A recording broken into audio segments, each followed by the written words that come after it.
અમીરગઢના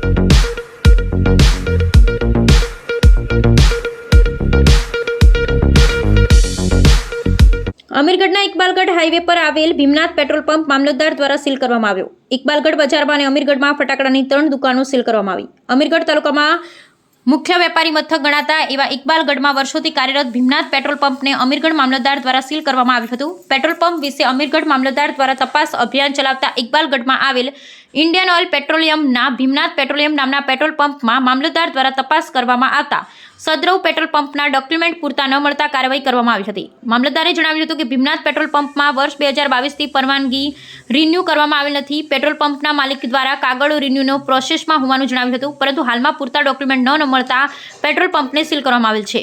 તમામ કાર્યવાહીના સાધનિક કાગળો બનાસકાંઠા કલેક્ટરને સુપ્રત કરવામાં આવશે। કલેક્ટરની કાર્યવાહી અને આદેશ ન થાય ત્યાં સુધી પેટ્રોલ પંપ સીલ રહેશે તેવું અમીરગઢ મામલતદાર દ્વારા જણાવવામાં આવ્યું હતું।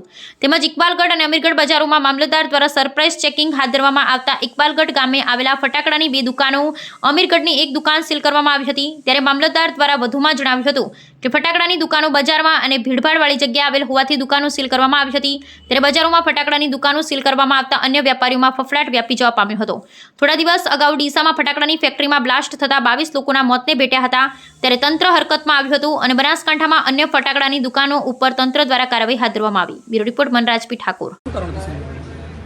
ઇન્ડિયન ઓઇલ પેટ્રોલ પંપ છે, માલિક દ્વારા કાગળો રજૂ કરવા જણાવ્યું, પણ એક્સક્લુઝિવનો જે પરવાનો છે એ 2022 પછી આગળ રિન્યુની કાગળો રજૂ કરી શકે નહીં। એટલે હાલ પૂરતો અમે અમારી સત્તાની મામદાર અમીરગઢ તરીકે પેટ્રોલ પંપ સીલ કર્યો છે અને તમામ કાગળો છે મહેરબાન કલેક્ટર શ્રી બનાસકાંઠા પાલનપુર આવતીકાલે સવારે રૂબરૂમાં રજૂ કરી દઈશું અને હાલ પેટ્રોલ પંપ અમે સીલ મારીએ છીએ। કેટલા સમય માટે સીલ?